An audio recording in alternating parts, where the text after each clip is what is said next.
Ladies and gentlemen, welcome back to the Turf Today podcast, presented by True Turf, Rolling Perfection. I'm your host, Adam Kershane, and I'm joined by my buddy, Trevor Larson. Here we are today, number 25, and we're very excited today to bring you Michael Knoll. It's an amazing interview. We basically just put a quarter in him and let him go, so you can sit back and enjoy that one. Really inspiring story for us. You know, he's a guy that kind of went from the penthouse suites to the Pebble Beach maintenance mean streets. And we'll let him just kind of open all that for you. Before we bring him on, Trev, we're going to get into a few debates, right? There's a few things brewing in the turf world. No, there's not much debate going on in the turf world, unless you're that one dude from last week. Then he wants to fight you. Matt Robinson, yeah. He's had a few more. He seems to be like trying to get people going. Oh, is he chirping again? Yeah, there was one of the videos he was like first comment and he had something to say about something. And I was like, oh my God, this guy's going again. I don't think anybody said anything to get into it with him, but was it the fucking Lipper video? Because oh my God. Yeah, it was the Lipper video. First comment, bro, that tee box. And then there's people that are being like, oh, that green is so bad. Like, oh, why would you, like, what's up with the green? Are you fucking serious? There's a cart path right beside it. There's no chance that's a green. And you can see the other tee boxes there in the video too. So can someone translate what he said? I can't understand him. That's a fact. So it's another. Oh, of course, the U.S. Marine, of course, is going to be the one fucking throwing a goddamn plug in. Oh, man. Can somebody translate? That was pretty funny. Aerating the dirt, I see. Yeah, Chris Chambliss, you actually do need to do that if you're on an area that wants to grow, because that dirt's not going to allow anything, because then you're going to fill it with sand, and then you're going to get seed on it, and then the grass is going to be able to grow into the sand. So you do need to aerate dirt from time to time. That is true. That tee box.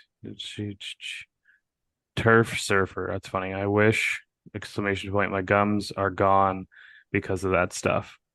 Because you've been eating cores? Or actual chewing tobacco. Dipping cores fresh out the ground. Yeah. Really rich soil will hurt your gums. I don't see homeboy any comment from him on here. Yeah, I don't know. On mine it just says, bro, that tee box. It's the first one. But nobody. Oh, yeah, that is him. Yeah. Nobody engaged. He's not wrong. It is a pretty bad tee box. Oh, yeah, no, it's beat up for sure. No one gets a lot of use. Yeah. I like so green covered in rocks. What do? You fucking shovel it off. That's what you do? Shovel it off or blow it off, yeah. Yeah, it's not too difficult. It looks like that came out of their aeration, so like they've got some funky sand in those greens. That's unfortunate. I think people were commenting about like you need to check that sand before you drop the height of cut with a T mower and collect it with the baskets. If you have a really shitty mower, like if you got some crap ass reels thrown back there, fuck yeah. Maybe, yeah. Go for it. Yeah, if you got some beater reels, yeah, definitely. The tough thing about blowing means you're going to kind of ruin your top dress, right? You blow it before you top dress.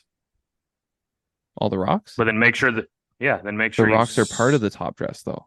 Like then you guys bought really, really shitty sand. Yeah, and they didn't notice, and they just did all the greens. So how do you not notice it that big, man? I can look at it and go, this is 30, this is 20 USGA scale.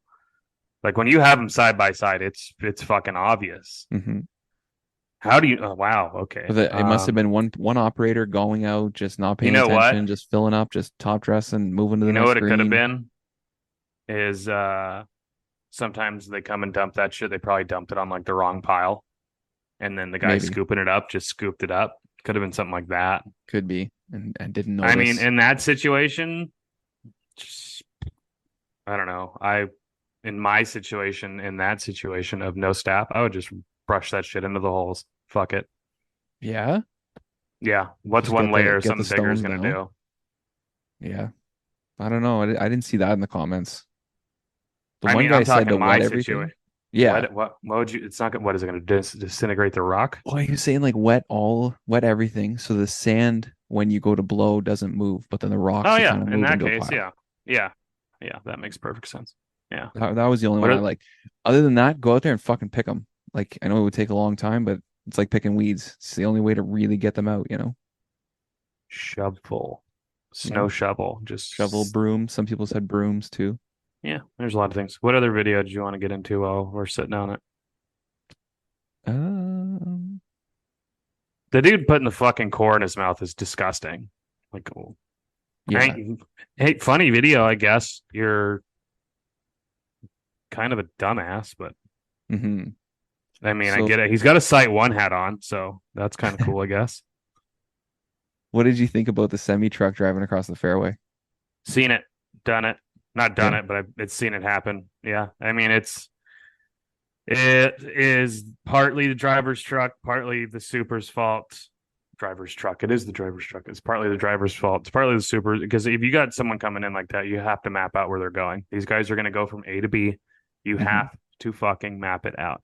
So Yeah. at El Cab, when we had them coming in, delivering sod and sand and all this kind of crap, we had a fucking route that was all sodded last and everything was flagged.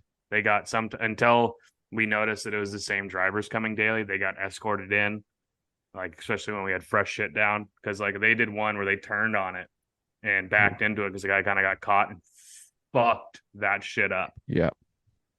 Yeah. One bad turn or one slip or something like that can be So really bad. So the yeah, I assistant mean, actually reached out after this was posted and he just said, yeah, mhm. that was my bad. I was put in charge of this. And, now I learned my lesson and Well, there you go. Good couldn't on you, believe bud. it. But it was deep. Like, man, you Dude, almost, that shit I'm not had to going to have say been you hit pipes, fucking but wow. wet. Oh, yeah. And there's multiple Fuck. trips too. So, I mean, after the first time they went through it, they kind of said, fuck it. We're just going to keep going. Looks like it. I mean, hey, he owned up to it. That's the biggest respect you can do. Everyone's gonna fuck up. The fact that he's like, yeah, dude, I did it. I fucked it up. Fucking good on you, dude. Yeah. So What I'm else we just, got? I can see it from my side, but Matt Robinson is actually chirping some guys in the comments. On which one? All I can And see is who in the even are you? in the truck. Oh my gosh. I don't know. You have to probably try I and find. mean, it's the first one. He goes, I mean, what would make something think that would be a good idea? Well, it'd be someone. There's a perfectly good car path. I mean, that would make something think, what? God, I'm gonna make fun of him for his typing right now, and I can't even read it, so I'm kind of a dick. I mean, what would make something think that would be a good idea? Someone is correct, Someone. anyways. And then, well, dude, okay, hold on. He commented on his own comment. Yeah. He's excited. There's a perfectly good cart path with a Y in the second picture. Okay. Which is true. Because there's, and then someone else goes, is because the delivery is more important than a stupid oh my God, a stupid patch of grass that can't be repaired. And then he goes, who even are you? Which is hilarious. Obviously, I have no idea what you're talking about. I lightweight agree with Matt right there. But hmm he's definitely fucking just throwing ninja stars in the dark. Like, damn, okay, that's cool, I guess. I like HD Greens goes, is the driver still alive? Right? What is MD? Is that just like trying to say mid without the I? Oh, you know what? I'm dumb as shit. It's HD Greens underscore mid. And then it looked like someone wrote mid LOL and then someone else wrote mid with a laughing thing, but it's just the end of his name and I can't fucking read. So if Fuck. y'all want to pass judgment, this ordeal was all on me. Was not ready for a 53-foot long trailer.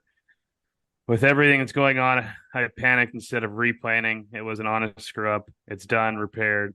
In a month, it won't exist. Hell yeah. There you go. So suck it. Do you think most golf courses there's a bit of a war between the turf crew and the back shop crew? War, no, because most of the time your general labor workers, the people in the front office, don't give a flying fuck about them, and they never really interact with them. Yeah, I guess that's true, right? Um, They don't really see each other too much. It would be more or less management dealing with the workers of the other department. yeah, I mean, I can see pros and superintendents having beef. I've met a decent amount of pros who are complete tools and think that they know everything about what we do. Right. Yeah, when they Um, act like they're a lot more important than you are, it's like, man, yeah, it's like, bro, you organize tournaments and tee sheets. yeah. And we then played golf majority, yesterday. heavy majority of them have been really cool. So, Oh yeah, most of the pros, if any you're, pro I've worked with has always been a beauty. They're always yeah, great, and you kind of want to keep them on your good side because you want to work together. And I always felt like they when they approach you with questions, they're always like, so like, can we go scatter today? So like, can we tell people the frost delay is gonna, there's always a little bit of that. They're always a little bit hesitant. So well, like, why they are you should be. acting? Why are you acting like you're big shit if you guys aren't the one that's actually making the decisions out here? Because the superintendent a lot of the times, runs the fucking I, show. I think it goes in the order of how these places have a hierarchy. I mean, GM's clearly number one. I think superintendent's above head pro. Even though if you were to really like write down a tree, they would be on the same level. You know what I mean? But Yeah. I think in reality, I think the superintendent's bigger. Yeah, you can't have a golf course without a super. Yeah, and you can definitely have one without a head pro. It'd be disorganized without a general manager for sure. This is the Turf Today podcast brought to you by True Turf, the pioneers of golf course perfection. At True Turf, we unveil the art of rolling, the timeless practice that creates flawless putting surfaces. Dr. Walter S. Harben, a founding member of Columbia Country Club, believed rolling is indispensable, stating in 1922, "I cannot conceive how a perfect putting surface can be developed or maintained without rolling. In golf, it shines as a cornerstone of course management, enhancing playability and nurturing turf health. Experience the benefits of rolling, improved trueness and speed, vibrant turf and cost efficiency. True Turf's expertise and innovative patented rollers ensure exceptional greens that leave golfers in awe. Step onto a perfectly manicured green knowing that the symphony of rolling has made it possible."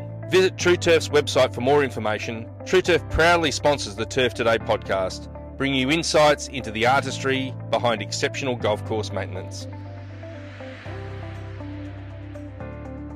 Yeah, I got a really good one from a dude in the Netherlands that I ended up talking with like most of the morning. Dude's name is AJ. It's Jorn. I'm gonna guess it's Jorn. JORNE.H is his tag. From last week? No, this is from today. I talked to him a shit ton today. Didn't he have a comment though, or a question that we got He into? might have last week, yeah. But he sent us one this week. Wouldn't fit in the message box, so I took a screenshot of it. He actually did two. He you might have seen it on the comments. Yeah, that's what he wrote it on the comments this morning. So right. Jorn, I'm gonna go with Jorn. He is from the Netherlands, pretty cool dude. We talked about their irrigation. Like we have similar courses. It's pretty eerie. Both like 20-year-old systems with older. He has older hunter stuff with controllers or anything. He doesn't even have swing joints or anything. He's been installing swing joints and new rainbird heads as they go along. I think he said they've had like 4 or 5 mainline breaks this year. Jeez. God damn, bro. So he's been balling out. I believe he's the assistant, and a family member of his is the super, and he's going to be in charge for a few days here coming up. Like on a vacation, he's going to be big cheese. I could be getting that wrong, so let me double check that because that could have been someone else. It's pretty cool. He goes, a few episodes ago, you talked about rolling greens will reduce dollar spot activity. I read something about it on Penn State article. What is your expertise with this? Or sorry, experience, not expertise, because we're not experts. What is your experience with this? Also, does pre-cut rolling or after-cut rolling make a difference? In addition to this, which fungicides do you use for controlling dollar spot? Is chlorothanol allowed in your state? We haven't used it before. We use iron sulfate to reduce activity. It's a lot. It is a lot to unpack there, and it's all very good. And it's stuff that we actually talked about in mess.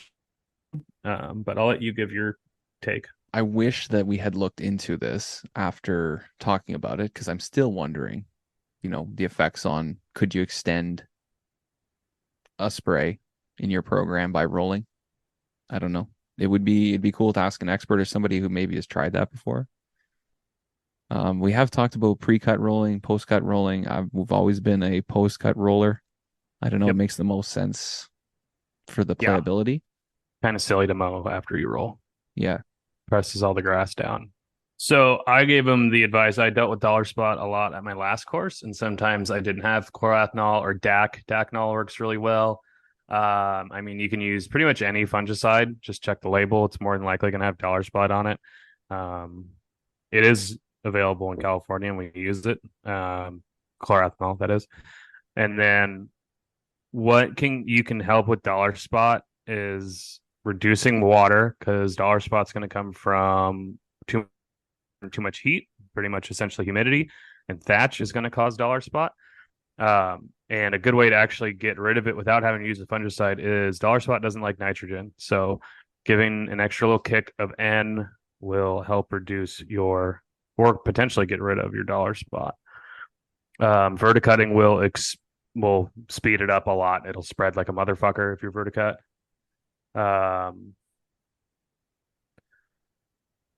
Sorry. And rolling will spread it too, actually.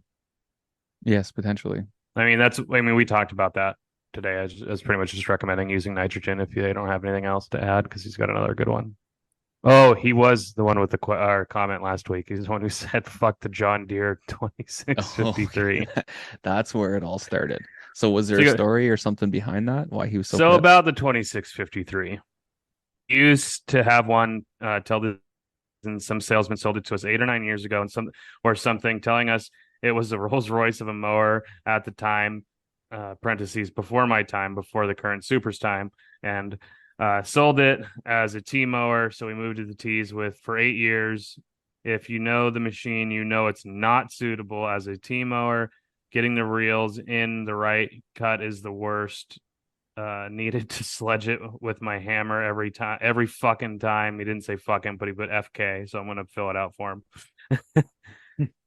So glad the machine is gone. Probably be fine to cut surrounds, but it takes ages at our course. Also, you will get proper back issues driving it.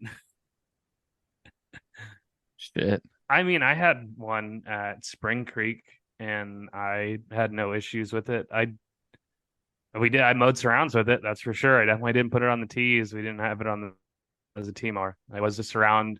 We mowed the tee surrounds and the green surrounds, so we kind of had like a 3 cut. It was pretty cool. That would look cool, having the different kind of transitions like that. That'd be nice. Yeah, it was pretty slick. So there was that. Somebody actually just sent me one here live. Oh shit. Yeah. Might be a bot. 181 followers, 1 post. But anyways, he said, question maybe for the podcast. Have you guys ever found a younger employee that you guys seen a lot of potential in and hard work, have them move up the ranks, but have problems with or drama with the older guys? Yes. That's probably got to be common in a lot of different industries, right? Somebody new, young, hungry, working their way up, have learned some newer concepts and newer ways to do things, and ruffles some feathers with some of the older employees, I would imagine. Yeah, and I understand why the older guys get upset, but at the same time, outwork them then. You know what? You at one point were a younger lad fucking strapping it on and getting it done. It's a new time, dude. Like if you're going to complain about someone outworking you, then you need to work your ass off, or you need to figure out something else, you know? Yeah. And then for the younger guys, if you're going to be that guy, don't be cocky. You know, you don't want to piss off the older guys in your crew, because then when you fuck up and you need either coverage for help or something, then they're going to tell you, fuck yourself. Definitely. So it's great advice for somebody younger. Try and be friends with those older guys. You have a lot to learn from those guys. If you can work with them, they're going to be the ones to support you too. When the boss comes around and they're saying, well, fuck that young guy, he's not doing it right. You know, they'll be saying, yeah, no, he's hungry. He's working hard. You know, definitely do what you can to work with him. Asking questions. Big time. Yeah, and then, you know, again, like we said last week, and we're going to say every fucking week from here on out, probably, everyone's going to do things differently. Ultimately, what we want in this industry is an end result. We want it to function properly and look good. About it. That's it. I tell my guys, look, this is the way I've done it. This is the way I like to do it. If you have a different way to get this result, I don't give a flying fuck how you do it, as long as it's efficient, which is one thing when you're doing something. It's got to be efficient. Good Lord, people need to work faster. And then it's got to work properly, and it's got to look good. Yeah. So I guess there's 3. Efficiency, working properly, efficiency is more of doing it, working, and then looking good. Yeah. I like how it Simple looks as good. that. It's got to look good, especially on the course. Yeah, it's always that's what our goal is. Our goal is to make something look amazing all the time. Mm-hmm. Make it look pretty. Something that's always changing, something that's getting beat up, something that's getting literally shit on, driven on, fucking walked on, spit on, chunked into. Like we're constantly taking care of an infant who's shitting its pants all the time. That's a great way to look at it. Yes. And you can't control the climate that infant's in. It's a fucking humid, soupy one. Mark Prier, right? Prier? Yeah, nailed it. Hey. Tequila versus scotch. Discussion, please. Okay, well, we're big drinkers over here. So I guess will pass on the tequila unless it's like some fucking high end shit, because cheap tequila will make me vomit on the smell alone. I'll get you. Eh? Ugh. Ugh, woof. I don't know if I've done tequila in a while. We actually know we did some this summer. We did some Don Julio shot for one of our buddies. See if it's like, because there's some top shelf Don Julio. Yeah, it was. Yeah, it came out of a nice so box. You get some top shelf tequila. That stuff's fucking delicious. Mm-hmm. Usually just reminds me of the middle of the night when they're like, "Come on over, let's do a shot," and you can't even hear them. Like, what are we doing? What's tequila? Fuck. Yeah, that's when I go, no. And they go, why not, pussy? Be like, you want me to puke all over your bathroom? Yeah, we don't need to end this night right now. Like, slow down. It's only 4 o'clock in the afternoon. Well, what about scotch? Are you a scotch sipper? I like a scotch. I'm more. Yeah, I have a couple of good bottles in there from the wedding. I'm more of I really like a Japanese whiskey. Ooh. Yeah, I really like a Japanese whiskey. I got a couple of good scotches in there. I'm not a smoky scotch guy. I like more of the caramelly. Okay. You know, not a big. I don't like the smell of campfire in general, like on my clothes and shit. I fucking hate, so I don't want to drink it either. You know what I mean? Mm-hmm. But I like everything that I have like that. I mean, if it's tequila, I'm probably just taking shots, or it's in a mixed drink. If I'm doing scotch, it's going to be on its own, and it's going to be on the rocks. I got to have it on the rocks. Yeah, it's got to be on the rocks, and it's definitely just sipping. Definitely a rocks guy. Yeah, I'm not one that's going to go for the scotch, but if the time is right, you're in the right setting, it's nice to go with, especially if other guys are having one. Always goes nice with a cigar. Yeah, scotch at weddings and bachelor parties. It's pretty much the only time. Really, my father-in-law's here because he likes that shit. Okay. Even though that cheap son of a bee really likes the E&J brandy. Brandy. Dude, the E&J, the like $7.99 bottle. This shit's so gross. Fuck. Good question, Mark. He's got 3 more. Oh, joined the show. Yeah. Do we have the express written consent from Mark Prier Inc. for this? We'll see, I guess. I mean, if he sent them in. Fair enough. Why aren't golf supers allowed to kick the nuts of any golfer that drags their feet around the pin? Who said we're not? Yeah, it's depending on what the limitations are at your club and how much you value your job and reputation. But yeah, it's pretty quick assault charge. Yeah, maybe. Why aren't we allowed to? Well, legally, you can't assault anyone. Yeah. Pretty sure it's in your employee handbook. You want to press charges? Yeah, he kicked me in the balls. Someone does a high-pitched voice that has to refer to testicles. All I think of is Family Guy when it's Peter when he's a little kid and he's like, "Hey guys, I'm gonna go play some baseball."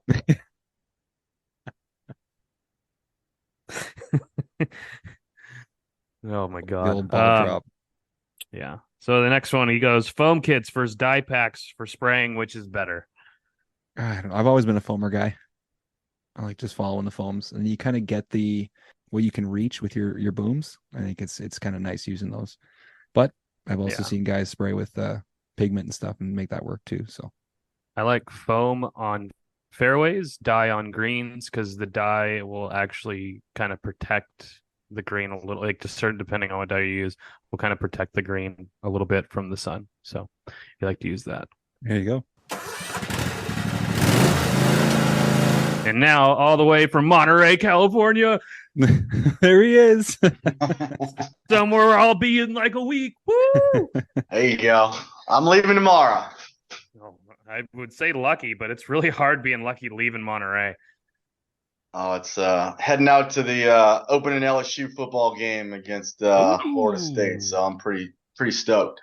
Pretty That's excited. funny. Right. We were just talking about Trevor flying out of California to go to the first Eagles game in Foxborough. So it's funny. You guys, big football Yeah. fans. That's huge. I listened to a little bit of one of the podcasts, and you're talking about the Eagles. I think I rival you with the LSU Tigers, and not so much this. I mean, I love the Saints, but the colors to my wedding were purple and gold. There you Perfect. go. That works. I got no beef with LSU. I love Joe Burrow. I love the Honey Badger when he was there. Oh God, there's one more. Oh, Leonard Fournette was great. Oh yeah, Yeah. that's a New Orleans boy right there. Oh yeah. I'm New Orleans food is what I'm all about there. I can't stand the Saints. All Malcolm Jenkins is the man, and he played for the Eagles and the Saints.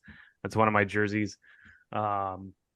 And then I'm a Georgia Bulldog, so Oh, I mean, but I did my turf school there, so there you go. I mean, they got a good yeah. they got a good program. yeah, not too bad. I just want to say thanks for joining us, Michael Knoll from Pebble Beach, the assistant superintendent, originally from New Orleans. Appreciate you coming on and saving some time for us. Absolutely, man. So, how did you end up going all the way from New Orleans Yes. to? I mean, it's the beautiful Monterey, California. How much time do you have, and what version of the story do you want? I Oh, want it's the dirtiest, explicit. filthiest version. Wide Ooh. open. So I can tell you I'm nearing 10 years of sobriety, and I Good may for you, have man. went missing in the city of New Orleans, and So you had to get as far away as you possibly could while Yeah. still being but in the that continental happened United while I was States. out here. That actually happened while I was out here, but the real reason is I grew up mowing lawns. My parents didn't have money, and started mowing a neighbor's yard, Mama Pearl, and grew that into a 70 account business. Put myself through undergrad at Spring Hill College in Mobile, Alabama. I'd gotten enough academic scholarships, and then I was able to flip the rest through the business.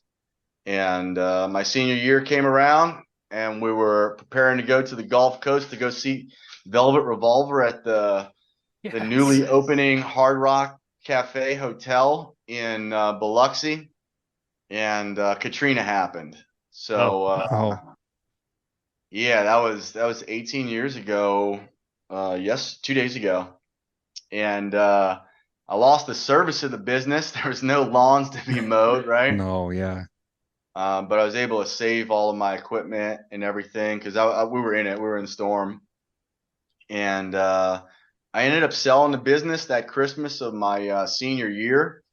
Started selling roofs for one of my customers who was a contractor, and making some money. Graduated on time in the spring of '06, and then got an opportunity.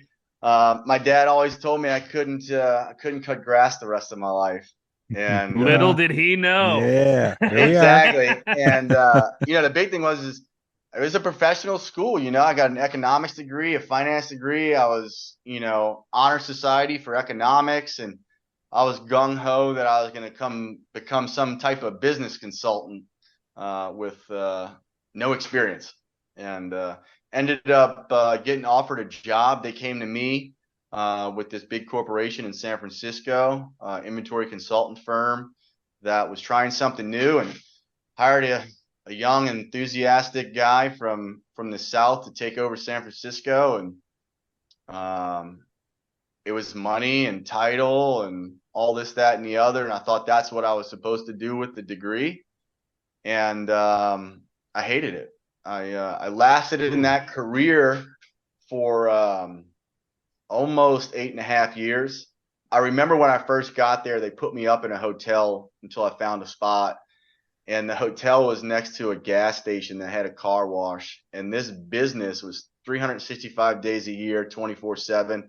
Most of the time we were behind the scenes. So our work didn't start until the end of the day and went through the night. And I remember coming home at like 5, 6 o'clock in the morning from overnight jobs in the city. And there was a fucking car wash. And that some bitch started going at like 7 in the morning. And I Oh, just went to no. sleep. And I remember calling my parents my first month there and literally crying like a little baby. Like, I don't want to fucking do this. I can't stand this. And I mean, I am leaps and bounds one of the most independent people at that age. I was 22 years old, district manager, and grew my business, took care of myself all the time, but super close with my parents. And I was just like, fuck this.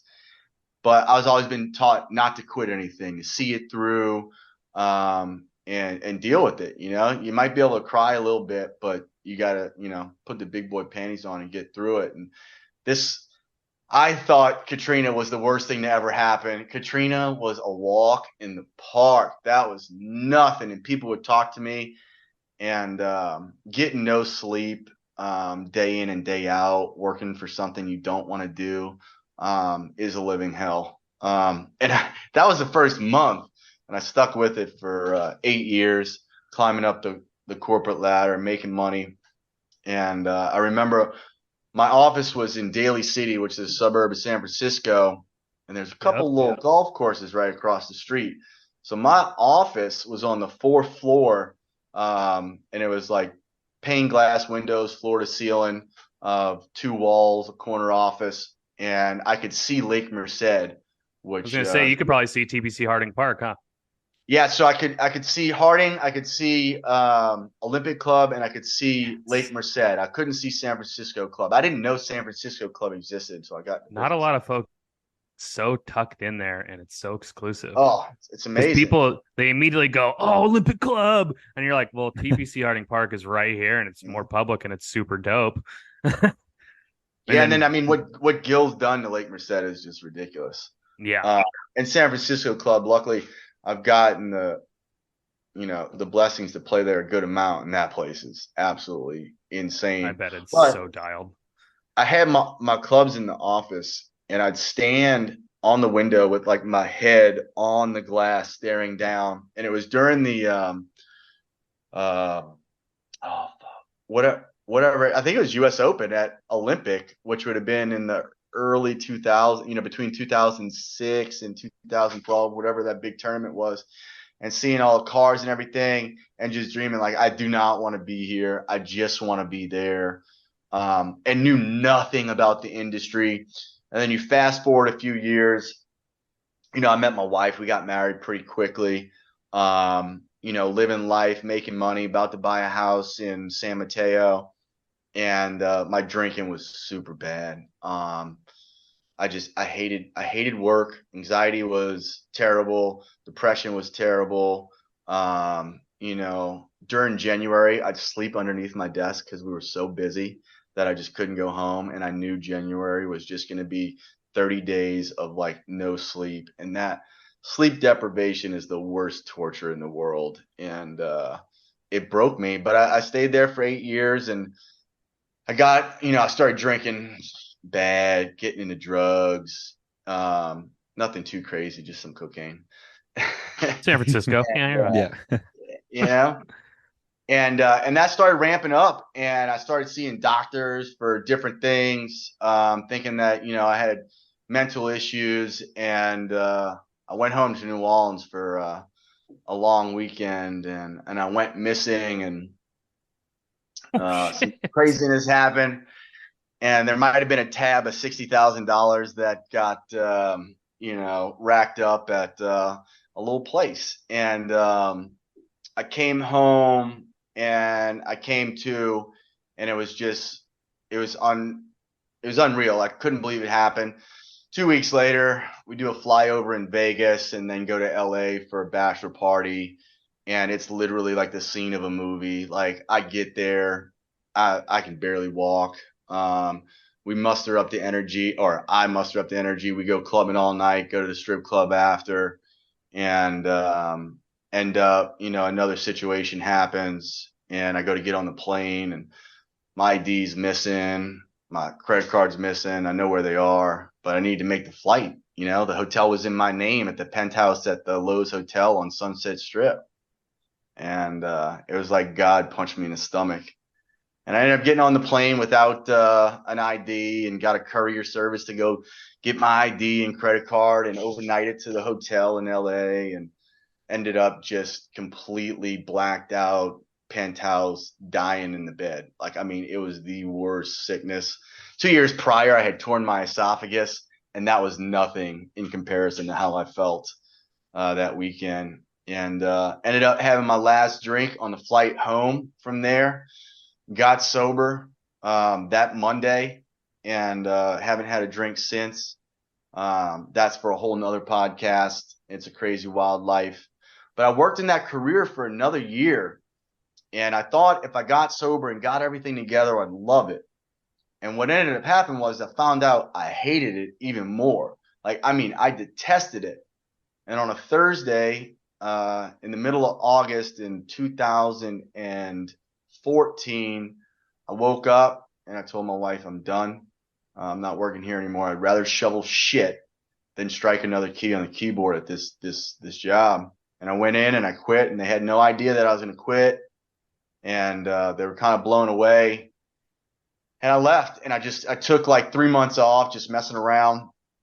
I had some money saved up. I had no debt, started traveling around, going to see family, just kind of taking it easy. Sobriety was kicking. I was traveling, doing that thing, going to meetings, going to conferences. It was great. And a couple people around me were just like, what are you going to do, dude? Like, you don't have enough money to just retire at, 30 years old. And I didn't know what I was going to do. And one of the guys in sobriety pretty much told me, like, dude, you need to go get a job no matter what. It doesn't matter what it is, but you need to do something. You need some purpose in your life outside of this. And I was starting to look into facilities management because that kind of worked with what I did. And I had season tickets to the San Francisco Giants at the time. And Miss Vicky behind me, that was I was drinking and completely fucked up for like the beginning World Series, and then I was like completely sober and aware. From 2010 to 2015, completely different season. When Pablo hit his third home run, I'm completely just gagged out, drunk, and I remember getting up out of the seat and like, there's no way Pablo's hitting a third home run tonight. I'm in the bathroom. And I hear the boom, and I'm like, That's all right. They got KMBR playing in the bathrooms at the stadium, so at least you got to hear it. Yeah.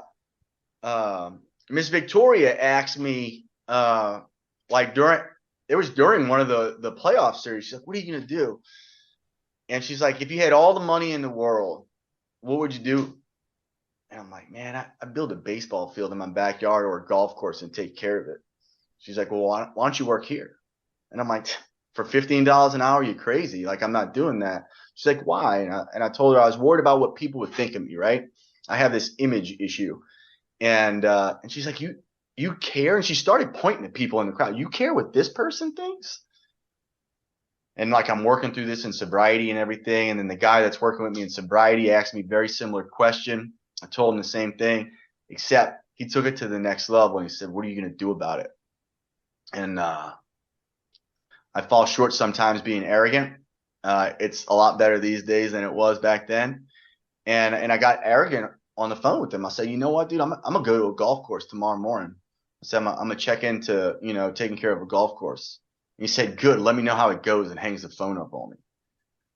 And that was a Thursday night. Friday morning, I got a ride with one of this old timer, Big Billy. I love him. He just made 38 years sober. Him and I were connected at the hip. He's like in his 70s. I'm in my young 30s, and we just used to go everywhere for sobriety. And he was a badass. And he took me to the golf course because I had a company car for 8 years, and I lost my company car when I quit the job. So he took me to the golf course, and I walked on. It was Poplar Creek in San Mateo, California, right by the airport. It's actually one of the busiest golf courses in the United States, which I didn't know. And I literally got out the truck. I started looking around. They had some maintenance people around. Started tapping people on the shoulder. I say, hey, where's the superintendent? By the third person, I tapped on the shoulder, like, he's right there, actually. He had a backpack blower on, just got a big old South scale roller off the green. And I went and tapped him on his shoulder. His name was Tim Sedgley. And I introduced myself, said, hi, I'm Michael Knoll. I'm willing to work for free. I just want to know if you could teach me to do what you're doing so I could learn this business. For free. And he's like, what are you talking about, kid? And he like looks around. He's like, is this a prank? I said, no, sir. Said, I want to get in this industry, and the easiest way to get in this industry is work for free. Like, how can you deny free labor? It's a principle, right? Behind that, I just wanted to learn. I had no clue what goes on in this golf course world, but I know I needed a job. I didn't go look on Craigslist or I nothing. I just went straight to the source, and I told him, I was like, look, I'm a hard worker. I'll blow your mind with what I can do, but I need you to teach me. I just need an opportunity. And he is just like looking at me like I'm crazy, and I'm dressed my old part, super professional. He goes, you know what? Why don't you take a walk in with me? And we go into the office of the clubhouse, and he had me fill out a resume and application and everything. And he said, I'm going to look this over. I'll give you a call later. So me and Big Billy get in the truck. We head down to San Jose. We go to a meeting. In the middle of the meeting, my phone rings 3 times. I do not use my phone in a meeting out of respect. It's important. I get out and I call him, and he's like, you really are who you say you are. Because I told him a little bit about the job I had. And he called my references within that hour of me leaving. And they all answered and told him who I was. And he's like, I got 3 questions for you, or, make sure you understand what's going on. He's like, number one, like, you do understand this is $15 an hour, right?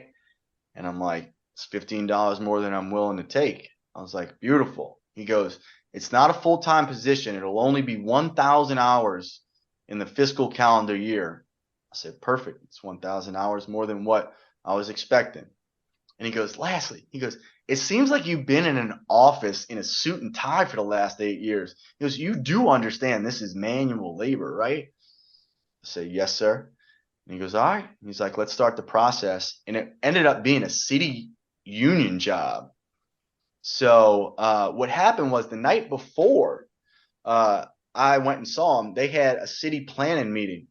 Little did I know is they were building a driving range, and they added to the budget 1,000 hour part-time labor to help build the driving range. The first time they hired anybody in 7 years. And I'm just like, God's pretty damn good when you do his work, And I went through the process. It took a little while. That was probably early November. I didn't get to start working until like January. So I started working in January for them, and I started building a driving range at Poplar Creek. And I remember the first thing that they had me do. I got there. He gave me a backpack blower, and he told me to go to the parking lot and clean out the parking lot. I put that backpack blower on, and I put my earbuds in, and it brought me back to being 12, 13, 14, 15 years old, just getting into landscaping and doing lawns. And I remember thanking God and telling him, this is the greatest thing ever. If this is all I get to do, this is so much better than what I was doing. And I did it the best I possibly could. And just the feeling of being back in it was like, I'm in the right place. And he quickly understood that I was serious about this. So he started telling me about the career. Tim had actually been in the business 40 years, built a few golf courses. He was at the Cherry Hills U.S. Open in 70s or 80s, whatever that was. Came out to California. He built Winchester Country Club, and he ended up landing at Poplar Creek because his buddy that built Winchester, the financial backer, went bankrupt in 2008. The management company came in and bought him out, and they cut all the heads. So the only thing that was available at the time was Poplar Creek, so he took it. So he knew a lot of people.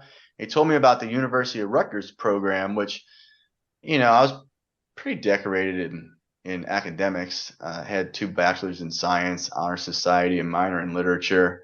And he's like, you can go to Rutgers and do this accelerated program because, I didn't need the 4-year.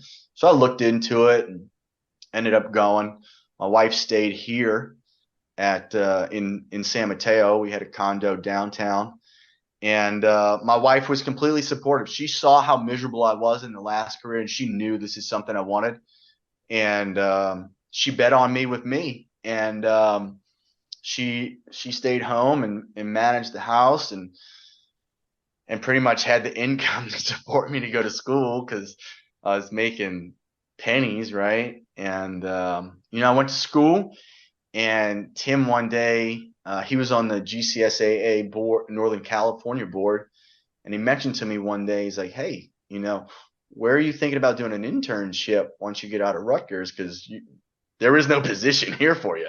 It was a temporary part-time position they had. And he mentioned Pebble Beach. I was thinking Olympic Club because I knew of Olympic Club, right?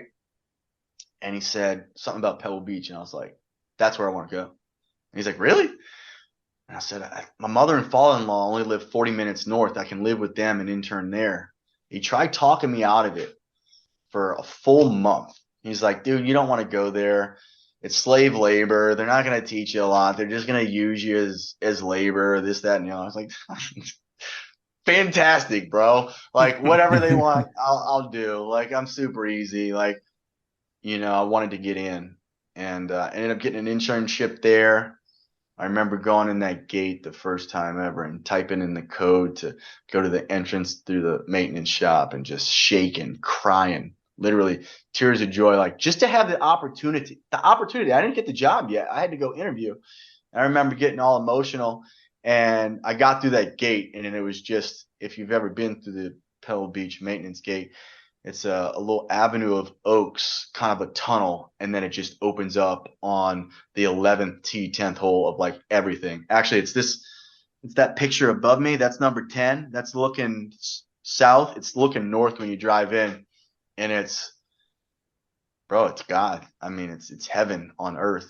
And I ended up doing the interview, and the crazy part is I did the interview, and they didn't decide or didn't tell me they decided. And I had to go to school in January to Rutgers. I had to go through all 3 months of school at Rutgers and not apply anywhere else and be patient and wait for Pebble's phone call. Wow, that's tough. And that the only reason I was able to do that is because of sobriety and working these different principles that I'm learning in my life. And it was just, a mantra to trust God and be patient, trust God and be patient. He'll put you where he needs you to be. And I started getting offers because, I'm at Rutgers, and like they're seeing like this young professional that he knows how to manage, like he's kind of got his stuff together. I mean, they need to teach him how to do some turf work, but like management wise, he could handle it. So I started getting people talking to me and, hey, you should. And I'm just like, I'm holding out. Like, dude, like the semester's over in like 2 or 3 weeks. And Bubba Wright gave me a call, and I accepted it. And I was actually home. We had a little bit of a break. I was playing Audubon Golf Course in Audubon Park in New Orleans. I was on like the 14th or the 15th tee, and I got the call, and I got to celebrate with my dad and his friends while we were teeing off on that par 3. And it was amazing. And I got to Pebble, and I walked on there. I was like, I never want to leave. Day one. And that was a little over 7.5 years ago. And I stayed there as an intern / AIT, grunt laborer, as they call it, outside of the industry. But I was in for the long haul, and I think they all understood that. And they started giving me some little responsibilities here and there. And stayed there through the U.S. Open in 19, ended up being the guy that was in charge of the front 9 greens, doing the moisture and managing the greens, which was a huge undertaking. And they trusted me, and I was able to do that. And they ended up promoting me to assistant manager or assistant superintendent at Spanish Bay, and spent 3 years at Spanish Bay. And then and I told everybody in every interview, Pebble, I want to be at Pebble. I'll do whatever you need me to do to get to Pebble. It doesn't matter what I need to do. So I ended up getting back to Pebble after 3 years at Spanish Bay. And now I'm sitting at Pebble, and it's pretty amazing. And the craziest, wildest stuff just happened on Monday. And we'll see. We got a bombshell at work, and we'll see how the puzzle pieces fall. It's an exciting time. It's going to be some moving and shaking, and we'll see what happens. But I'm happy to be there. It's one of my favorite places, if not the favorite place in the world, outside of New Orleans, Louisiana. And we get a great work-life balance. We're nose to the grindstone for big events, and we can take our time after that. We just got through the 2023 U.S. Women's Open Championship, which was absolutely fantastic. And now I get to take some weekends off here and there to go travel and make it back home and go to football games and play golf. Just got back from Sand Valley 2 weekends ago. Oh, you son of a bitch.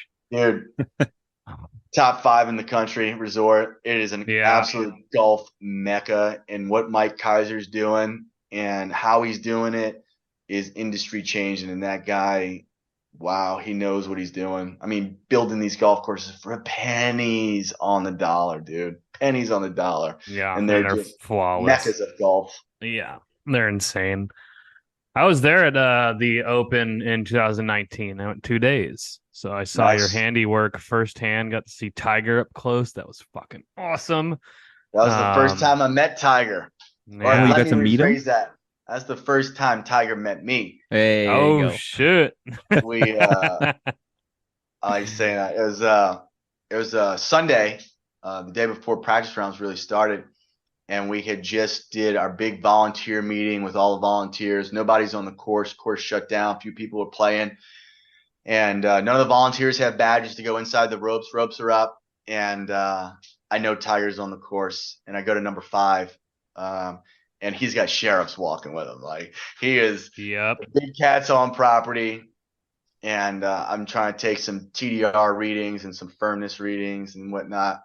And I go, he's teeing off. I'm in the middle of the green, dude. I'm just poking the TDR around, and they know that. Like, we kind of come first in certain situations there. And I'm freaking out. He's walking down the intermediate, and I'm just poking around, and his caddy comes and starts to talk to me in my ear, and he's like, "Hey, Tiger wants to talk to you." He's like, take a deep breath, like he's a normal person, because he sees me, dude. I'm like childhood 5-year-old, and he comes over and introduces himself and starts asking me about the green, and get to watch him, what he's doing and everything, and asking me about moisture and our plans and whatnot. And I'm just like, I'm reeling. And there's like 10 volunteers outside the rope videotaping it all. And he was super courteous, super gracious, and like, I got to see the real Tiger, because he's talking to me, and he's just talking like you and I for, less than a minute. But, I was shocked. And he's walking off, and like, I yell something to him, like, we want him to win. And we ordered red polos for the entire maintenance and volunteer staff to wear on Sunday. And he walks through the rope from 5 green to 6 tee, and there's like 10 maintenance volunteers, and they were maintenance volunteers. They were not fans. And they tried getting pictures of talking to him, and that dude went from being amiable with me to absolute ice in his veins, like nobody's standing. Walks up to the 6th tee, and they're all just looking at me like, "Dude, what the fuck, man? Like, he was talking to you." They should know better. You don't fuck with any player during regulation. Practice round, say what's up. It wasn't technically practice round. Oh, that Sunday, different Sunday. Okay, no. This is during the Sunday prior. Ah, well, he's locked in. Leave him the fuck alone. Exactly. So that was super cool. 19 Open was just it was awesome. That was a fun one. Gary Woodland won that one, right? Yep, with his 3-wood out of 14 on his second shot, just nailed it. And if you've played that course, I've gotten to play that course quite a bit. That shot is just ridiculous. And Gary's an awesome champion. He came back to play with his dad about a year ago. And I'm fortunate enough. I live in Pebble, and I ran home and got my U.S. Open flag. I have number 4 from the Open, and came back to work and had him sign it. And we were talking about that shot he took, and he was pretty great. You were talking about playing the course, and that's something that I've always wondered about in a big course like that. How much would somebody in your shoes actually get to play? More than anyone knows. Nice. So I'm a little different than some of the managers that have been there in the past. I'm a huge proponent of playing your golf course. How do we know how it's playing and what our conditions are if we're not out there playing? It's a big difference between me riding in a golf cart or watching a mower compared to me hitting a ball. I don't go in the waste areas, the off the line. I'm going down middle of fairways if I'm driving down a fairway. I'm not actually getting in a bunker and playing out of a bunker when I'm working. So I play a lot. Prior to the Women's Open, I was playing every Sunday afternoon, probably for I don't know, 6-7 weeks in a row. Just go out there super late. My wife and I would go get dinner at the bench kind of early, about 5 o'clock, and then I'd tee off at 6 o'clock, and I'd walk and play anywhere between 10 and 14 holes, and just check out the golf course and take notes and do what I need to do. We also were privileged. Every employee has a great golf benefit package. They get every course underneath our umbrella once a month with a guest. Ooh. And then Pebble Beach once a quarter with a guest. And, the guys that work on the course can put in some special requests here or there. But, when I'm going out there to play, to check out conditions, I love playing, before the tournaments, just to double check how things are and checking details and everything. So I play a lot, and I'm playing up. I bought a membership to the Practice Academy, which includes the Tiger Woods Par 3 course that they just built. And fuck yeah, I love the hay. I'm the reigning champ. I got 6 hole-in-ones up there. I don't have the low round. Dude's got 6? No, dude, there's a couple of pins there. Feed to that. Yeah, but I'm not going to discount your 6. I'm not going to discount your 6, but there's a couple of pin positions there. Start playing it and let me know when you get the 6. And then yeah, Trev. I played it once, and I think I got 2 of them within a foot, and that was about it. That's not a hole-in-one, buddy. Nope. I said I wasn't. Chirps, no, I wasn't just counting your 6. I wasn't discounting. Not discounting. I got 1 hole-in-one on the playground at Goat Hill Park, which is virtually our hay, but there's only 3 holes. So that's awesome. But that thing, and there's different management styles and perceptions, right? You got some guys that don't in the golf turf world that think you're playing around. You can't pal around with the pros and play with the pros. That's them, and this is us. I'm all inclusive. If we want to have a superior team, we need to all be close and inclusive and share both of our worlds with each other. And I play there a lot, more than most. I used to play a lot more when I was at Spanish. I'd play there every time I went home. I'd stop by and play 7 days a week, literally. The amount of holes I played that first year was unbelievable. But they've gotten busier, so I can't book my tee times as a member until 24 hours in advance. So they've been a lot busier lately, so I only play about 3 or 4 times a week now. 3 probably. But I love it, and it comes back to it. Our assistant that's on the hay, I come back and give them some feedback, and we get to make changes. And I think playing the game is super important, and it only makes us better. You need a golfer's mindset when you're setting up a golf course, and if you don't have that, you're not as good as the guy that does play. So 100%. It really sounds like you could use an extra set out there on Sunday the 10th. Just saying. Someone from San Diego might happen to be in Monterey on that day. Yeah, that's I wish I could take people with me every time I play. That's one of the gripes that I have, which is a very small, minute It is one of the most sought after rounds, even in the industry. Oh yeah. So super grateful that I get to do that. And, it works out. I'm super close with one of the pros. So we get to play together a lot, and it's amazing, you know? Super jealous. I've only got to walk it a couple of times. Yeah, and even just visiting the shop sounds like a fun Dude, day. it's so sick. Yeah, so Yeah. I think That I whole think Turf area. today would be that'd be a cool visit for us to be even just to see the shop and see some parts of the course, Yeah, yeah. Give me a shout, man. I'd love to take you around. There's a lot of people that know my enthusiasm for that property, and I love showing people around. It's part of our mission, and I love that. It's showing everybody a once in a lifetime experience every time, hmm exceeding expectations. And that's a cool thing when you when you live that and you get to do that, and that's part of the budget, and that's part of the you know just the overall morale there. I definitely take it to the next level.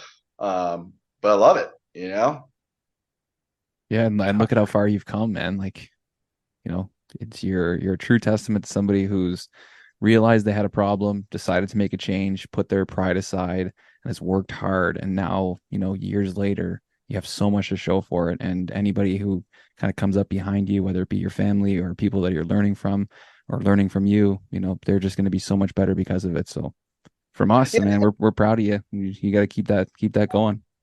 and that's one of the big things is there's hope, and I'm I'm the guy when there's interns that come in and people get in the industry that have excuses, and it's just like you're talking to the wrong guy. Don't Like fuck around. I slept in 9 different beds in the matter of 2 years because I was chasing being here.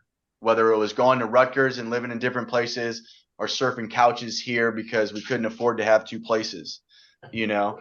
Um, knowing what it is to put the hours in, 17-hour days during the US Open tournaments, not going on vacations, going through financial difficulties, literally, because I don't have money to pay my bills because I'm not making enough.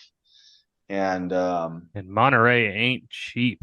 no, I mean, I talk about it in sobriety. There was a time where I was on number 8 trimming the coastline, and I went from having no debt and cash, about to buy a home in one of the most expensive areas in the United States, to fast forward to 2 years later to being in debt. And now I'm like questioning like how we're living so that we can pay our bills.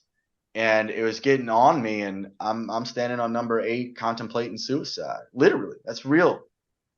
Um, and I got to stay the course. I lived these principles. I talked to some people. I focused on helping others to forget my problems. And all of a sudden, my problems get taken care of. I got in this industry because of passion, not because of money. So why am I going to why am I going to leave where I love just to go make some more money at that time, and trying to stay the course and deal with it. And it worked out. I don't know that it's going to work out for everybody, but I have a testimony and mine's real. It worked. It's just how much are you willing to sacrifice and what are you willing to do different, you know? And that's huge when it comes to constructive criticism and building people up. But man, somebody that's not willing and doesn't have enthusiasm and they hear me talk, they run, hmm which is fantastic. Good. That means you're not in it. Get out of here, Yeah, they're not you ready. know? But So if you we get are, I'll support you. Yeah, we get asked all the time, like, what's tips in this industry? What should we do? And it's just like, dude, if they've got a quarter of your drive, they'll be just fine. Yeah. Like it's a keep your head up, keep your mouth shut, and fucking grind and do what you did. And yeah, exactly. What are you willing Uh, to sacrifice to do something epic is a yeah. big one. I remember we had an assistant that was here for over 30 years, Jack Holt, absolute living legend that was there while I was there, and he was on his way out. 2019 was his retirement year, and he's hard nosed. I love him, and just beating it into everybody that even the smallest task you have to treat like it's the most important. And I remember I decided to start training for a marathon while I was interning there and blew out my knee and needed a ACL, Oh, fuck. LCL, and meniscus repair. So I was out in between the U.S. Amateur and U.S. Open for like 3 months, and I came back and I got a big old brace on my knee, and they got me scrubbing the walls of the shop from like guys bumping into the walls and the chairs. And I remember thinking to myself, this is the worst job. And I'm like hands and knees with like a sponge cleaning the walls. And I just hear Jack in my mind, like telling me to make sure I do it to the best of my absolute ability. And I'm sitting there scrubbing hard, and they're looking at me, just kind of laughing, like, okay, if he's going to tackle this like that, what's he going to tackle everything else like? So, That's right. you know, I tell that story to some of the young guys, and they have stories to tell and excuses to Well, yeah, lots of excuses. share, right? So Well, we don't want to keep you all night. We appreciate you coming on. You were telling us earlier you do have a great Bruce Arians story, so you're definitely gonna have to tell us that one. oh yeah, I mean it's a good story. You can let me know what you think of it, but we're at Spanish Bay, and they do, I forget what tournament it was, but they do have these guys that put on these like NFL player tournaments where like you can come and it's like a pro-am, one NFL player past or present plays with you, and you spend a bunch of money or whatever, and then you have dinners. Well, I knew he was out on the golf course, and it was prior to, I believe it was the Pebble Beach Invitational, which is a semi-pro event hosted at Spanish Bay and some of our other courses. And I'm checking course markings, and I'm up on the 6th tee, and I'm on the back deck, and I'm checking some out of bounds stakes.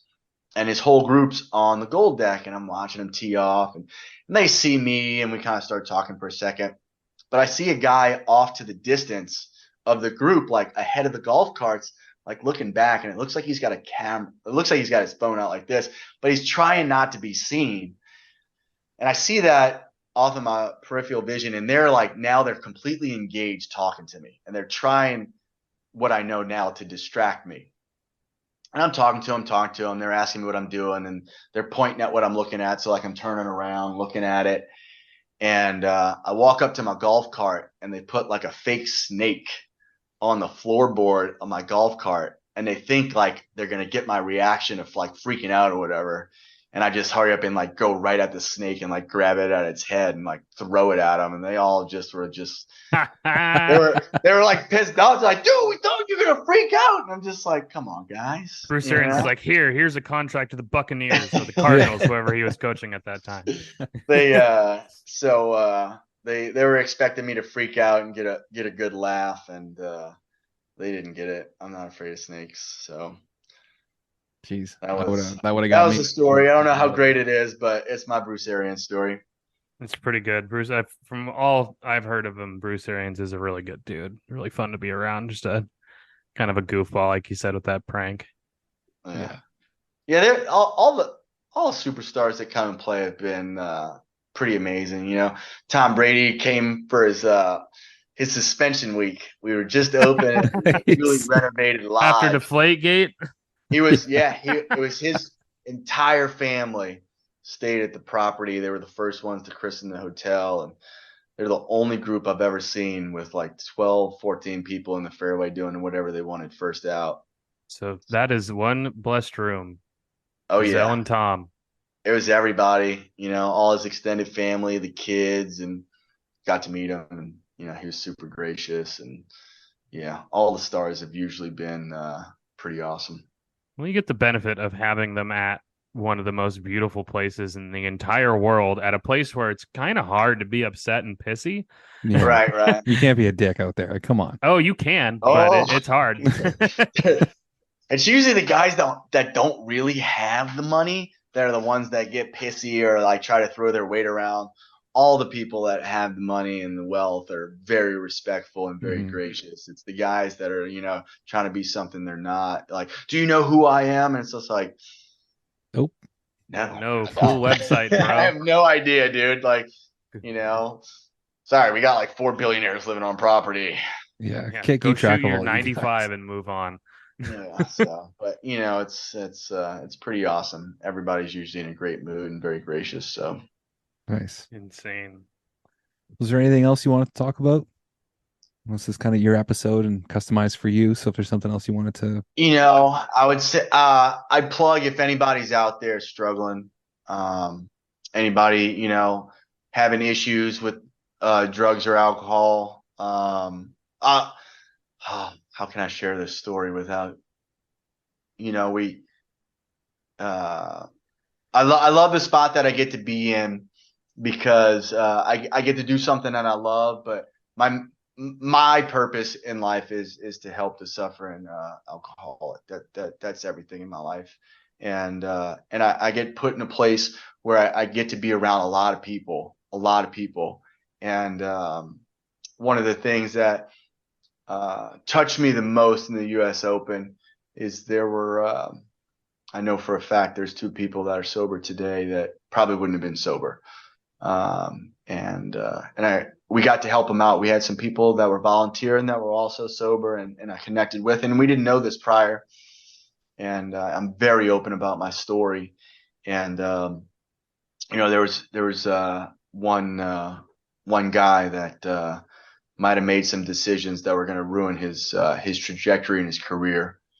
And I'll leave it at that. And he's sober today. awesome. There's right on.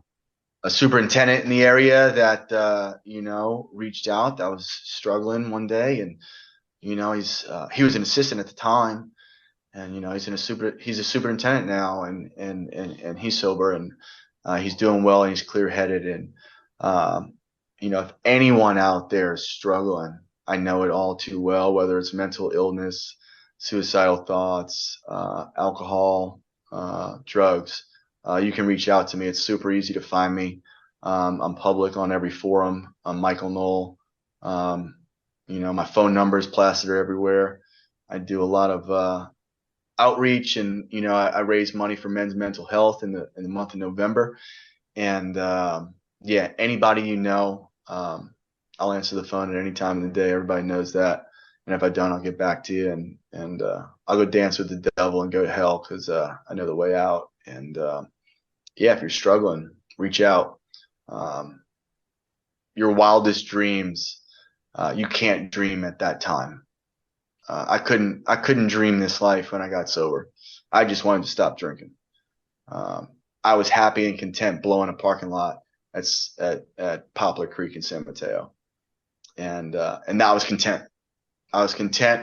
But I knew God gave me talents and abilities, and if I practiced some spiritual principles, I'd be on the right track. And there's hope out there, and there's dreams that you can't even dream today that are possible. So reach out. I'm always willing to help, and I have been, and I will go back to hell anytime I need to. Well, fucking rights, man. That's awesome. I'm gonna go jump through a fucking wall now. Definitely reach out if you need to. I know, and everybody has somebody in their life that's struggling, and if it ends up being you, do the right thing and start that process, because you have a long life to live, and people want to see you succeed and do well. So, and the grass is always greener on our side. Fucking right. Yeah, we got the right fertilizer and fucking aerators. Matter, man. Yeah. Come with me. The grass is always greener with me. I guarantee it. Put my stamp on it. Yeah. There's 3 different heights of cut in here. Right? Oh, shit. Michael, that was awesome. Holy fuck. That was killer. Thanks for coming on, man. That Absolutely. hell of a story. And looking forward to talking with you more in the future, and hopefully linking up in Monterey at some point, or if you're ever in San Diego. I'll be in town. Let's shoot me a message. We'll talk. We'll go play somewhere. There you go. Don't know if I'm going to be able to squeak away, because that Sunday is my wedding anniversary, and that Saturday is my sister-in-law's wedding that I have to be in. But the hay only takes an hour and 10 minutes, and if we play at the right time, we can play it as quick as like 28, 30 minutes. Perfect. And Trev's not very good though, so you're gonna he'll slow you down a little bit. I'm fucking terrible at golf. I just grab the rope and I just go. I'm only the drag you along. I'm only the superintendent champion of San Diego. So yeah, no big deal. Yeah. Damn. I'm not Are you not scratched? bad. No, I'm 4. I'm getting there. Oh, Yeah, Terrible. fucking terrible Yeah, four. What a exactly. Terrible. scumbag. But cool, man. Thanks again for coming on. Have a good rest of your night. You're in the actual normal life time zone where it's 5 o'clock right now, and you get to enjoy the rest of your evening. I Like appreciate you myself. guys So for reaching out and asking, and I'm super happy to have the platform to share, and just grateful that we can share positive stories and push hope out there. Absolutely. absolutely. So Jinx. Awesome, buddy. Well, this will be out Tuesday. If anything comes up between now and then, just let me know. sounds good. Thanks, guys. Perfect, brother. Have a good night, All man. right, take care.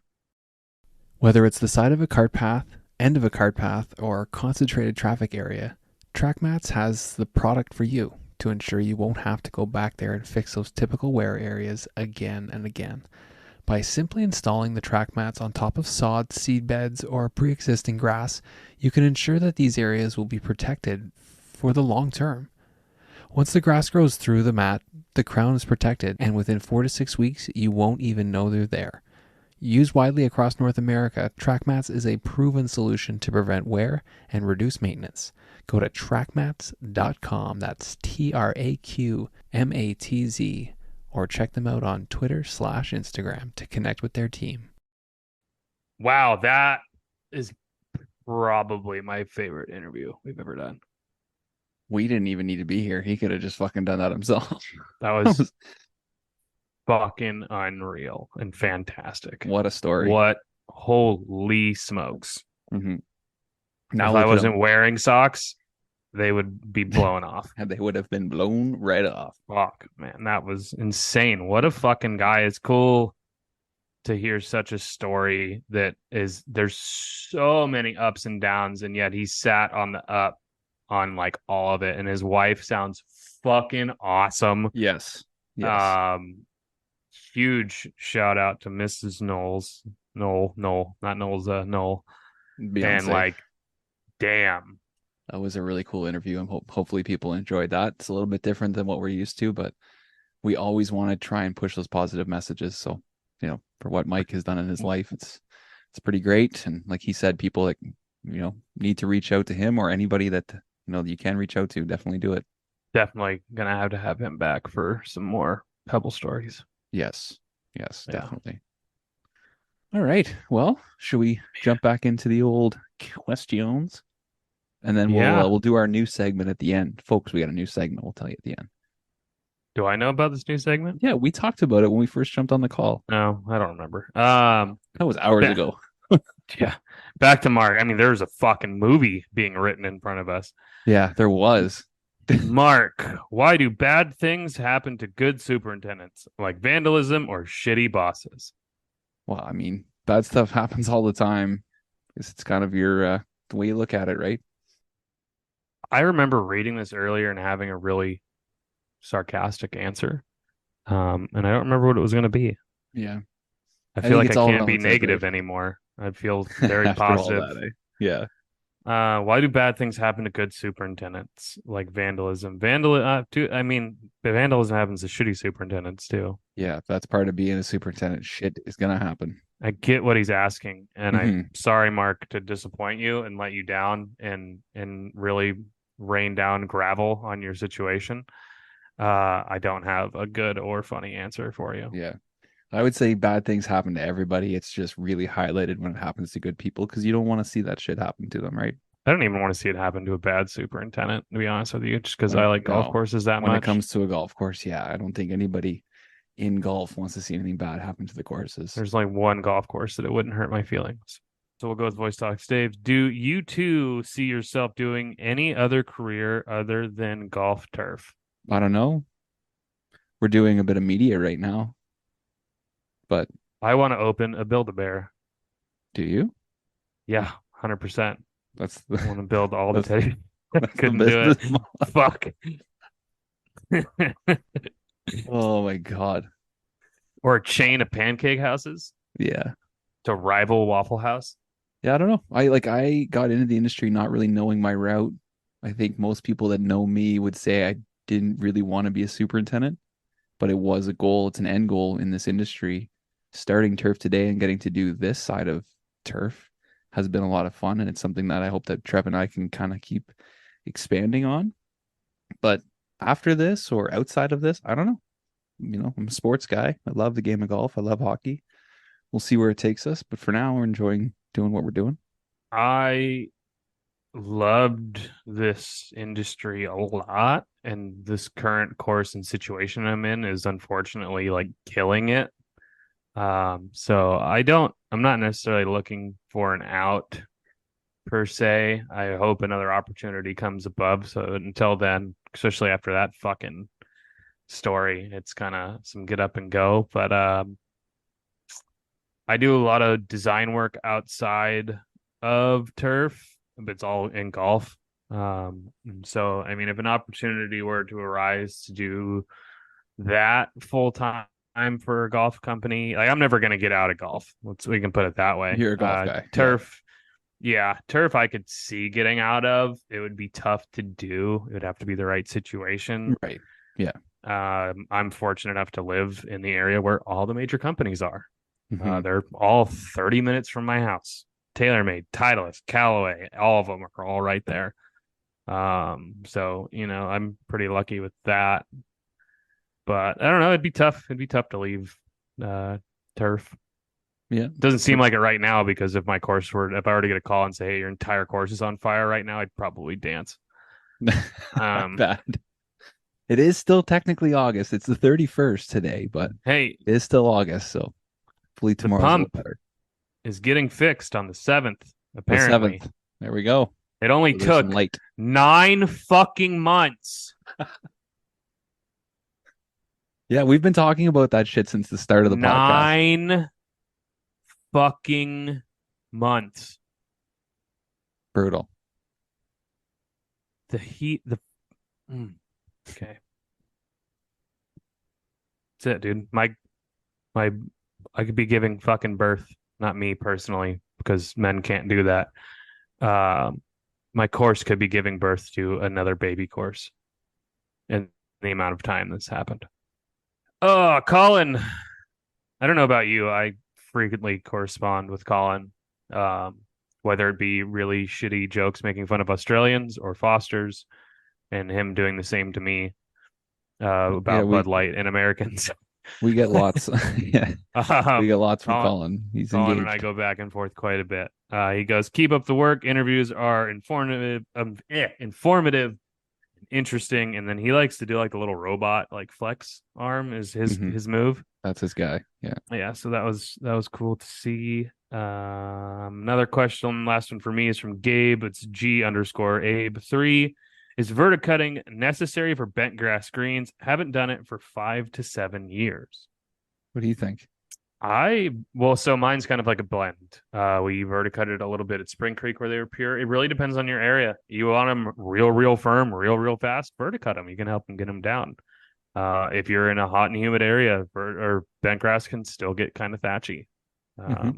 So really depends. If you haven't done it in 5 to 7 years, then it's not necessary for you. If your greens are sick and they're the way you want them, then it's not necessary for you. Necessary is such a strong word in such a broad industry such as ours, not having any idea where you're at or what you guys' goal is as a golf course. But I mean, to broadly answer the question, no, it's not necessary, and you're proof of it. But yeah, I'm going to verticut mine. So it's not like you're going to kill them. If you haven't done it 7 years and you go and do it, it's not like, oh, we better not do this. Like it could be disastrous. Like you might not have a need. You're just cutting the grass. Yeah. If you don't need to, don't do it. Fuck, man. Cut out something you don't need to do. It's not like you have to do it. Even if it's like, oh, the superintendent before us did this and this. Well, you don't have to do both. You don't have to do either. Whatever works for you or what you want to do. Yeah. Yeah. No, it's well said. Precisely. You want to go back and forth here? I kind of have some bad news for you. Not bad news for everybody, just bad news for you, especially. Well, I'm mixed in here. Our buddy Ort Wino, he's asking if we're ready for the NFL next week, and he said, "Go Cowboys." Fuck you, Ort Wino. Stop listening to the show. You're banned. You're banned. I can't. I'm not answering any of your questions anymore. It's over. Only for the NFL season. Oh, fuck, Orty. You shouldn't have said anything. I'm just kidding. I actually, one of my wife's best friends, she's a Cowboy fan. She's the only Cowboy fan that I like, and I think I might have to throw you in there, Orty, There you go. You get two. reluctantly. Fucking But he wanted to know if you were a Padres or a Dodgers guy. nope. Fuck them both. If I have to pick one, I will absolutely pick the Padres. Fuck the Dodgers all the way to hell and back. The only team I hate more than the Dodgers is the Cowboys. He's got them both. Straight up. I fucking hate them both. I'm an Eagles fan and a Giants fan. Those are both of our rivals. This guy goes, I won't say his name so he doesn't get thrown under the bus. Wait, so the bad news for me is that Ort Wino's a fucking Cowboy fan? Mm-hmm. That's not necessarily bad news for me. It's bad news for him. He's never going to see a championship. He's never seen one, and their team is fucking garbage. Your coach is a loser. Your quarterback sucks. You guys lost your running back who's decent for like 3 years. Tony Pollard is a stud. Your wide receiving core is garbage. CeeDee Lamb is trash. Your fucking defense is overrated except for Clayton Vander Esch. Fuck the Cowboys. There we go. Trayvon Diggs sucks. His son is awesome, though. All right. So without throwing this guy under the bus, he says, I'm tired of good enough being the best my course has. Could be so sick if leadership actually gave a shit. So But it's become more, leadership and fucking change it. more of a comment. I'm sure Become some people leadership. have seen that though, right? Like you want to do better, 100%. you want to do more, and Mhm. the guy's not. If your boss is lazy and you want to do more work, like that's tough. At the same time, they'll just take the initiative and do it. Yeah, or Granted, they could be like, "What the fuck are you doing?" Blah, blah, blah. Mhm. Take the fucking bull by the horns, become leadership, and change that. You Time to can move change up. it internally by showing that you're gonna fucking bust ass and kill it, and then and then people should follow suit. Yeah. You If know? you're But sick then of how again, things are being done and you feel like you can do a better job, find that fucking job. do it. Yeah, Do it. Lazy is way more contagious than success, though, in this modern era. it is. Lazy And you is don't have to way throw more anybody under contagious. the bus, but tell the person when you're applying for that next job, tell them, I want to work hard. I want to be in an environment that pushes me, and we're gonna get things done and being led by the right kind of people. Culture. Show fucking rights. Show that Culture. initiative and show that I you want want a to be there. culture that grinds, a culture that never settles for good enough. Yeah, You can say that without throwing someone under the bus. exactly. And people would love to hear that too. People hire Mhm. you right there. Yep. Where do you see yourself in 5 years? I see myself in your chair. Boom. Bam. Are you dealing with stubborn, localized dry spots on your golf course? Aqueduct Flex from Aquatrolls provides rapid recovery of stressed turf in as little as 3 days. Flex is an industry favorite with an easy-to-use, resealable packaging that allows turf pros to treat problems on the go. Simply throw a bag in the back of the cart, hit that LDS with some Flex while you make your morning rounds. Flex is also perfect for those high-traffic areas like greens, collars, and tee boxes. Visit aquatrolls.com/flex for more information. So yeah, that's a bummer. It's a shitty situation to be in, but you do have the power to change it a little bit. Yeah. Maybe not much, but step by step. And then if you really, really feel that way, man, just to start balling and start looking at other courses. Mm-hmm. Fucking 'Cause right. the bigger courses there. always want someone with experience. Yeah. Not always want, always fucking need. Shouldn't say everyone always needs it, but If there's everyone people wants. if they're out there and they're giving a shit about their job and they fucking want to do it, you want to hire those guys or those people. Yep. What are your thoughts on mowing around golfers? Do you idle down, turn it off, drive away, go to the bar? I wish I could go to the bar.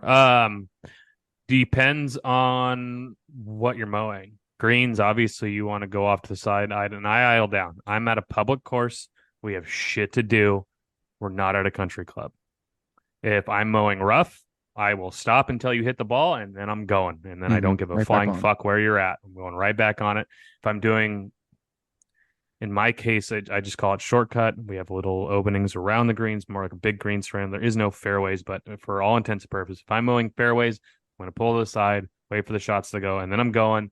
If I'm anything on the green, I will pull off and let people putt.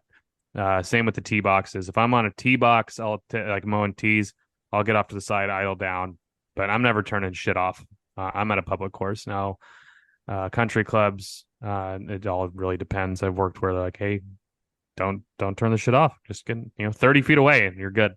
Yeah. And typically, like that course, the members were awesome and and loved what we did and really appreciated us. So they got it. It wasn't a big deal. But I've worked at places where there's someone blowing leaves on the 8th hole. And we're like, dude, you're on number 2. Yeah. It's not even close. It's distracting me. Like, you're still gonna double bogey this anyway, Mr. Fuck. Like, Yeah.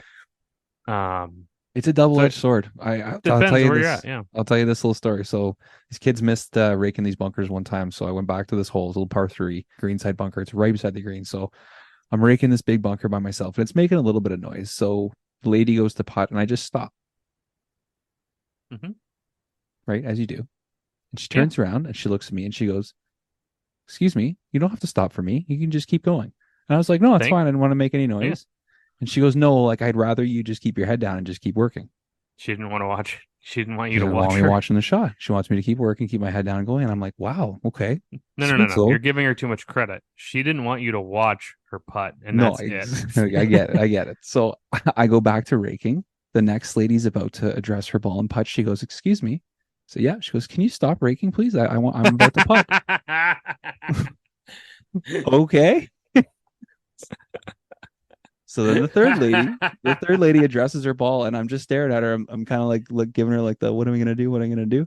So she doesn't say anything, and they move on and everything. But yeah, it's kind of funny. Everybody wants something different. You can't please everybody out there. I You know? sincerely hope that middle lady was just like, check this shit out. I'm gonna Yeah, I fuck got with this fucking kid. guy. Oh my god, that is fantastic. Yeah, I got regulars that are on the course, and I'll be mowing the cars, whatever, and they're like, "Go, we don't give a shit."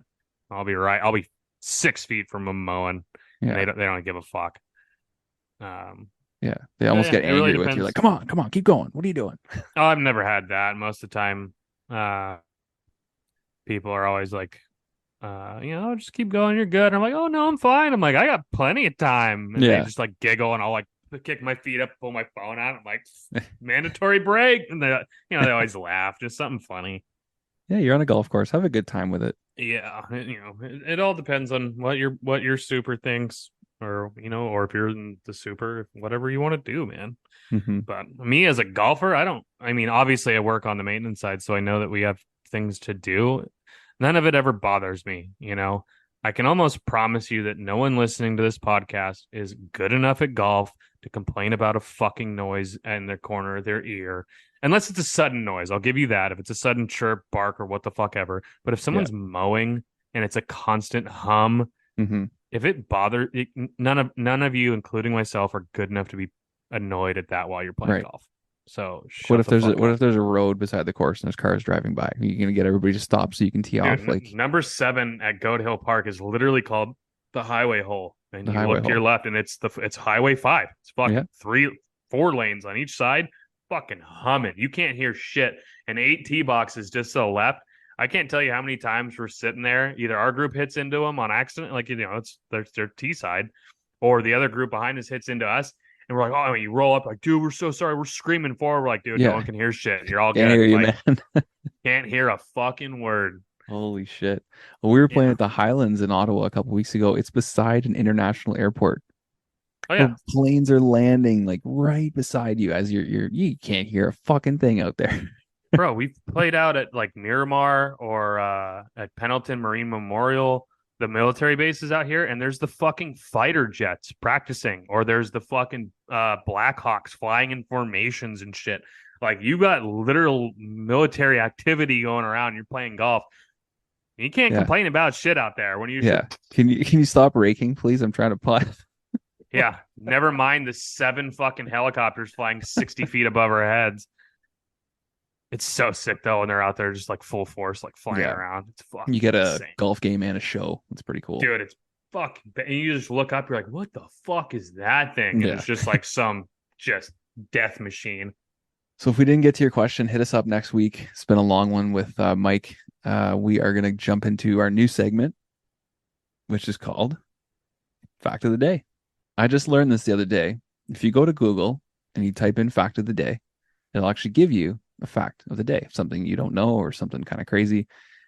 And so I tested it out a couple times today, and it does. It gives you some kind of pretty cool ones. We're going to do it at the end of every show. Just type it in, Fact of the Day, each of our phones. We'll see what comes up. You first. What was the first country to allow females to vote? Ooh. Any guess?